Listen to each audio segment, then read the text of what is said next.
समय के महापुरुष हम मनुष्यों को एक कहानी के माध्यम से समझाते हैं। अकबर और बीरबल की कहानी। राजा अकबर बीरबल से बोलता है कि बीरबल जाओ 5 बेवकूफ ढूंढ करके लाओ। बीरबल आदेश पा करके बेवकूफ ढूंढने जाता है। तो काफी दूर तक जाता है तो एक व्यक्ति दोनों हाथों को ऊपर किए हुए जमीन में पड़ा हुआ था और पैरों को चला रहा था। बीरबल बोला कि भाई आप क्या कर रहे हो? बोल भाई मेरी पत्नी घर को सजा रही थी, उसने कहा कि इस खिड़की के लिए एक पर्दा लेकर के आओ, तो इन हाथों से मैंने पर्दे का नाप ले रखा है। चलते चलते मैं गिर गया। अब अगर मैं खड़ा हूँ तो कैसे खड़ा हूँ? अगर मैं हाथों के सहारे खड़ा होता हूँ तो ये नाप मिट जाएगी, और पैरों के बल से मैं खड़ा होने की कोशिश कर रहा हूँ। तो बीरबल ने कहा कि ठीक, आप कल राजा के दरबार में आना। बीरबल और आगे बढ़ा।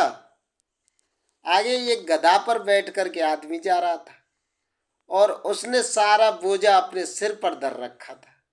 बोल भाई तुम क्या कर रहे हो? बोल भाई ये मेरा गधा है ना, ये बहुत प्यारा है और मैं नहीं चाहता कि इस पर सारा बोझ पड़े, इसलिए ये बोझा मैंने अपने सिर पर रखा हुआ है। बोल ठीक। बीरबल ने कहा कि आप कल राजा के दरबार में आना।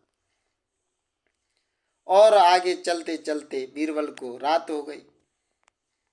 तो एक व्यक्ति खंबे के नीचे, लाइट के नीचे कुछ ढूंढ रहा था। बोल भाई आप क्या कर रहे हो? बोल भाई मैं आज दिन में जंगल में गया था, वहां पर मेरी अंगूठी खो गई थी और उस अंगूठी को मैं यहाँ खोज रहा हूँ। तो बीरबल बोला कि जहां पर अंगूठी खोई है वहीं खोजो उसे। बोल भाई वहां तो अब अंधेरा हो गया, यहाँ उजाला है इसलिए खोज रहा हूँ।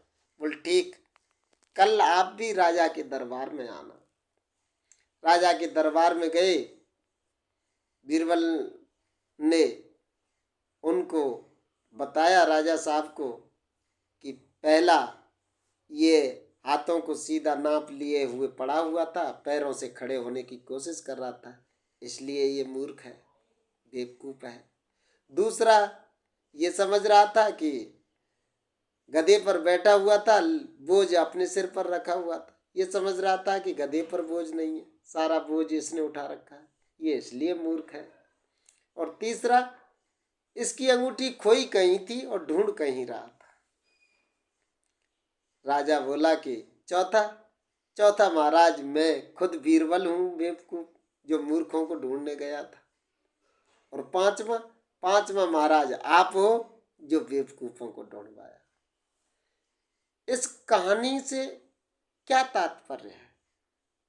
ये कहानी सुनने में तो अच्छी लगती है, लेकिन इसका एक तात्पर्य है, एक अर्थ है, और अर्थ वो है कि हम लोगों ने धारणाओं की नाप बना रखी है।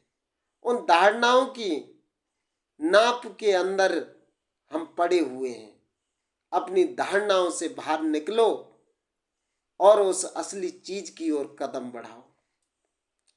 और दूसरा, जाने किस किस चीज का, जाने कैसी कैसी चीज का हम अपने सिर पर बोझ रख लेते हैं, और फिर हम समझते हैं कि सारी चीज का बोझा हम ढो रहे हैं।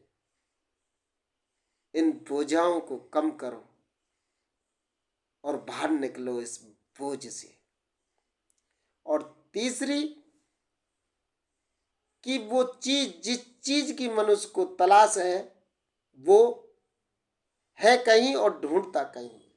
जिस चीज की तलाश है वो मनुष्य के हृदय में है। जिस ईश्वर की मनुष्य को तलाश है वो उसके हृदय में है, लेकिन मनुष्य उसको बाहर ढूंढता है। इसलिए अपने आप को जानो और खोजो ऐसे सच्चे मार्गदर्शक को जो तुमको हृदय स्थित चीज का अनुभव करा सके। और तुम्हारा जीवन सफल हो सके। थैंक्स।